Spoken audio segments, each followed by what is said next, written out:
پنکی اس 78 سالہ بوڑھے درخت کی ایک شاخ ہیں جس کو جرائم کی بے تحاشا آبیاری کے ساتھ اور کھاد کے ساتھ پالا جا رہا ہے، اور وہ اسی شاخ سے آپ کے کارساز میں،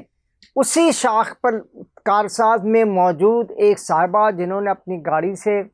یعنی طاقتور پاورفل جو صاحبہ تھیں، نتاشا نام تھا ان کا، انہوں نے اپنی گاڑی سے ایک بچی کو ہلاک کر دیا تھا، اور اس کے بعد ان کی بھی رہائی ہو گئی۔ ایک اور کریکٹر اسی طرح سا، اسی 78 سالہ بوڑھے درخت کی ایک شاخ ایان علی صاحبہ تھیں۔ ایان علی صاحبہ نے جو کارنامہ انجام دیا اس پر میں آپ سے سب سے پہلے بات کروں گا، لیکن تھوڑا سا ذکر فضیلہ عباسی صاحبہ کا بھی ہو جائے، جنہوں نے ایک لمبی ان جرائم کی ہسٹری، ان پر بھی بات ہو رہی ہے کہ وہ بھی کوئی منی لانڈرنگ میں شامل تھیں، لیکن اس کے ساتھ ہی آج کل ہمارے جو وزیر مملکت ہیں، وزیر ہیں ہمارے داخلہ کے، وفاقی وزیر داخلہ محترم جناب جو ہے محسن نقوی صاحب، وہ بھی یہ فرما رہے ہیں کہ یہ منی لانڈرنگ ہو رہی ہے اور یہ ہو رہا ہے، وہ ہو رہا ہے۔ اب دیکھتے ہیں کہ ان کہانیوں کے پیچھے ہے کیا، لیکن سب سے پہلے آپ کو میں یہ بات بتا دوں کہ اس میں جو مجرم ہے اس کا تو کچھ نہیں بگڑتا، لیکن جو باکردار پولیس آفیسر ہیں یا کسٹم کے ایک آفیسر چودھری اعجاز صاحب ہیں، جنہیں 2 جون 2015 کو قتل کر دیا گیا اس لیے کہ انہوں نے ایان علی کو گرفتار کیا تھا کہ وہ منی لانڈرنگ کر رہی تھیں، اور اس کے بعد جو ان کے پاس ٹیلی فون آئے کہ اسے چھوڑ دو، یہ ہماری ہیں، یہ ہمارے ساتھ ہیں، وہ بیچارے انہوں نے ان کی بات نہیں مانی تھی، تو لہٰذا طاقتور حلقوں نے ایان علی کو نہ صرف رہا کروا لیا بلکہ ان کا ECL سے نام بھی نکلوا لیا، اور محترم جناب کسٹم آفیسر جو اعجاز صاحب تھے، چودھری اعجاز صاحب، ان کی بیوہ آج بھی انصاف کے کٹہرے میں جاتی ہیں، اور کس طرح بیچاری جاتی ہیں گی۔ اب تو اس پورے واقعے کو بھی 15 سال سے 14 سال گزر چکے ہیں، یعنی جون 2015 کا واقعہ ہے، اور اب جون 2026 آگے، یعنی 11 سال پہلے کا یہ واقعہ ہے، لیکن آج بھی چودھری اعجاز کی بیوہ جو ہیں وہ در بدر کی ٹھوکریں کھا رہی ہیں اس پاکستان میں جو اللہ اور اس کے رسول کے قانون کو نافذ کرنے کے لیے بنایا گیا تھا۔ جی، اور وہاں پہ آپ کو سب سے پہلے تو ایان علی کی جو اسٹوری ہے، اس سے پہلے میں آپ کو بتاؤں کہ یہ پنکی کی ایک وہ جو ہماری جمشید کوارٹر میں ایک صاحبہ تھیں، ایک کچی آبادی میں رہائش پذیر تھیں، اور ان کا بلوچ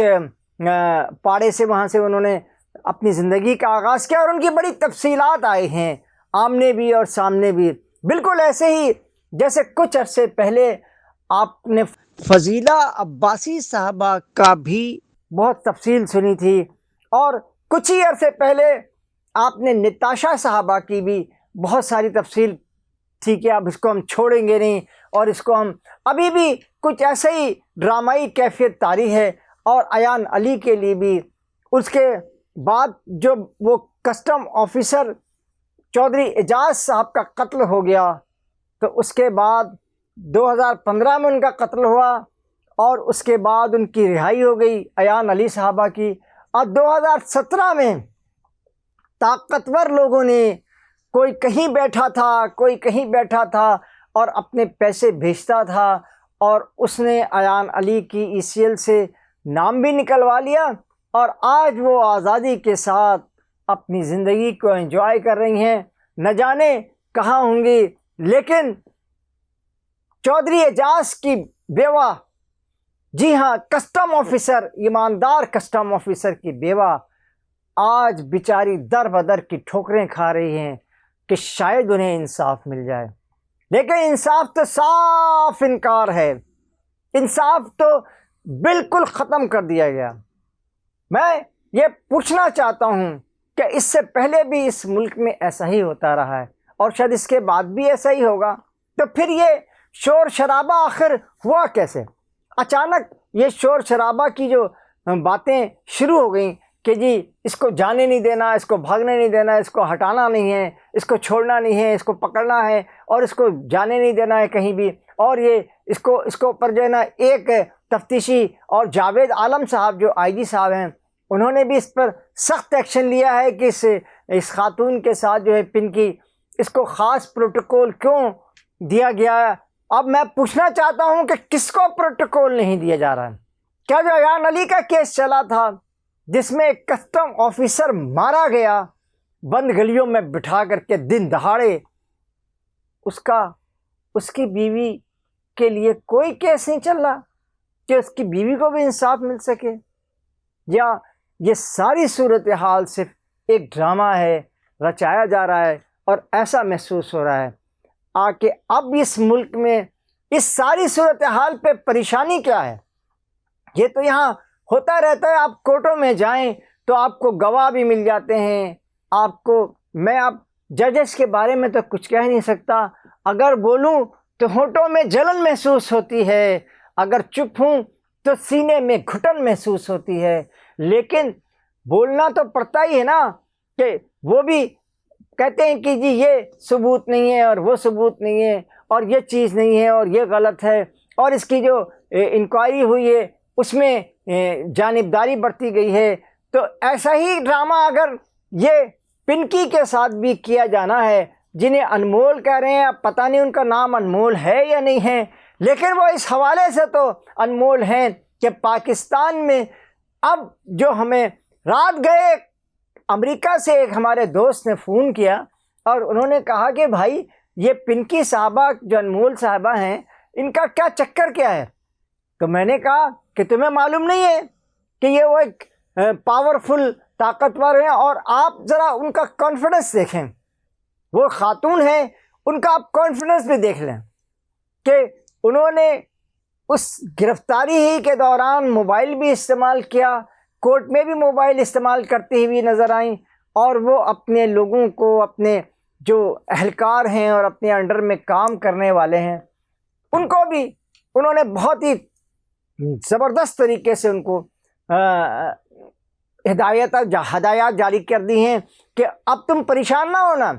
لیکن اس تناظر میں ایک اور خاتون کے ساتھ میں شیما کرمانی کا شاید کبھی بھی حامی نہیں رہا اور نہ ہی میں اب ان کا کوئی حامی بننا چاہتا ہوں، لیکن اب 75 سالہ شیما کرمانی صاحبہ کو اسی کراچی پریس کلب کے گیٹ پر جو ان کی تذلیل کی گئی، کیا وہ مجرمہ ہے یا وہ کوئی بہت بڑا جرم کر کے کراچی پریس کلب میں پریس کانفرنس کرنے آ رہی تھیں؟ کیا شیما کرمانی کوئی ایسی بات کرنا چاہ رہی تھیں جو جرم سے ریلیٹڈ تھی؟ جب وہ بہت بڑی مجرم تھیں، وہ خود اپنے منہ سے میں نے یہاں کلب کے باہر دیکھا کہ وہ بتا رہی ہیں کہ میں 75 سال کی ہوں۔ اب آپ بتائیں کہ 75 سال کی اس خاتون کو، جس کا میرا جسم میری رائے، میرے حق اور میرا اختیار، اس کو چھوڑ دیں، اس باتوں کو تو شاید نہ کیا جائے، لیکن یہ ان کا کیا نظریہ ہے، وہ کیا سوچتی ہیں، کیا غور کرتی ہیں، کیا بولتی ہیں اور کیا کھاتی ہیں اور کیا پیتی ہیں، کیا اس کا تعلق کوئی اسٹیٹ سے بھی ہے؟ یا اس لیے ان کو گرفتار کیا گیا کہ وہ بھی کہیں حق کی بات کر رہی تھیں، کسی کو حق دلانے کی بات کر رہی تھیں، کسی کو حق۔ اب یہ بات تو ہو سکتی ہے کہ میرا جسم میری مرضی، یہ آپ کو مجھے اگر پسند نہیں ہے تو اس کا یہ مطلب تو ہرگز نہیں ہے کہ کسی کو یہ بات بولنے کی بھی اجازت نہیں ہے۔ اس پہ ہم نے کچھ نہیں بولنا، ملک بھر کی اعلیٰ منصب کی خواتین اس پہ بہت کچھ بولتی رہی ہیں،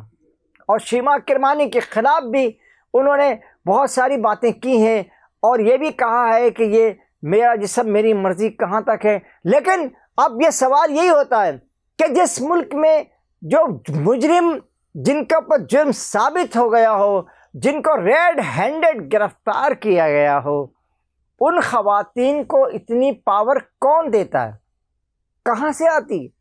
وہ ہیں کیا جو کیا وہ یہ جو آپ کی ایان علی صاحبہ تھیں، یا یہ آپ کی فضیلہ قاضی صاحبہ ہیں، یہ لوگ کیا بہت بڑے چیز؟ نہیں، حمزہ علی عباسی ان کے وہ ہیں، اور ان کی جو یہ محض شاید اتفاق ہے کہ یہ ایان علی صاحبہ اور فضیلہ قاضی صاحبہ اور جو پنکی صاحبہ جو تشریف اس وقت منظر عام پر ہیں، اور اس کے بعد اس سب ساری چیزوں کے پیچھے بھی کہیں نہ کہیں ان کے گھر والوں کا، آپ کو پتہ ہے فضیلہ قاضی صاحبہ کی تو والدہ جو ہے نسرین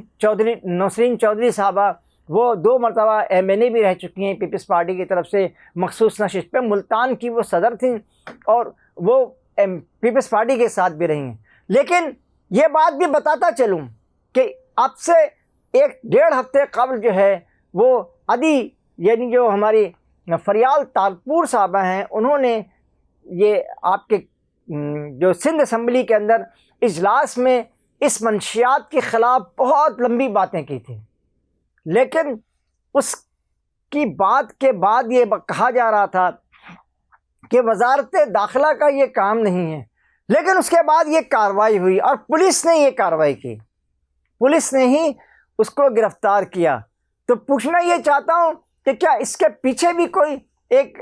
عدی کو پہلے سے معلوم ہو گیا تھا کہ یہاں پر اس طرح کی کوئی کارروائی ہونے والی تھی؟ کیونکہ اس اجلاس میں محترم جناب جاوید صاحب بھی موجود تھے، جو IG ہیں، جاوید عالم صاحب، وہ بھی یہاں موجود تھیں۔ لیکن یہ بات ہمیشہ یاد رکھیں کہ آپ چاہے جتنی کوششیں کرتے رہیں، آپ چاہے جتنے آگے بڑھتے رہیں، آپ 78 سالہ کیا جرم کے درخت کو 100 سال کا بھی بنا لیں، لیکن آخرکار اس نے دھڑام سے نیچے گرنا ہے۔ اور یہ بات ہمیشہ یاد رکھیں کہ آپ اعجاز چودھری جیسے 10 ایماندار افسروں کو زمین کے اندر گاڑ دیں، ان کی میتیں اٹھانے کے پر ان کے گھر والوں کو مجبور کر دیں، کامیابی اور کامرانی صرف اور صرف انہی کی ہوگی۔ یہ بات سارے جہاں کو معلوم ہے، لیکن یہ بات کسی کے اگر ذہن و گمان میں بھی ہے کہ وہ یہاں پر کچھ کر لے گا اور پھر وہ چھوٹ جائے گا، نہ، یہ سارے لوگ جو جرم کرتے رہے ہیں ماضی میں بھی اور جو آئندہ بھی کریں گے، وہ اپنے ماضی والوں سے دیکھ لیں کہ نہ ان کا گھر بچا ہے، نہ ان کا در بچا ہے، نہ ان کا کوئی وہ جو بہت بڑی امپائر انہوں نے پاکستان میں بھی بنا رکھی تھی، ہندوستان میں بھی وہ کچھ نہ کچھ کرتے رہتے تھے، لیکن یہ ساری کی ساری چیزیں آخرکار تباہ و برباد ہونی ہے۔ لیکن یہ اس طرح کی جو حرکتیں کبھی ایان علی کے نام پہ، کبھی فضیلہ قاضی کو آگے بڑھا کر کے، کبھی یہ پنکی کو آگے بڑھا کے، اور کبھی نتاشا جیسی کوئی خودسر خاتون جو ہے وہ اس ملک میں اگر مجرم ہونے کے باوجود سینہ پھلا کر چلے اور بتا کر چلے کہ وہ جرم ضرور کرے گی، اس چیز کو جتنی جلد ممکن ہے ختم کر دیا جائے۔ بصورت دیگر اس ملک میں آج بھی عالمی سطح سے لوگ یہی پوچھ رہے ہیں کہ پاکستان میں کیا ہو رہا ہے، وہ مجرمہ کورٹ میں کس طرح گھوم رہی تھی۔ تو اس کے ساتھ ہی قاضی جاوید آپ سے اجازت چاہتا ہے کہ اس ملک کو بچانا ہے، یہ ضروری ہے۔ اس کے ساتھ ہی قاضی جاوید آپ سے اجازت چاہتا ہے۔ اللہ نگہبان۔ السلام علیکم۔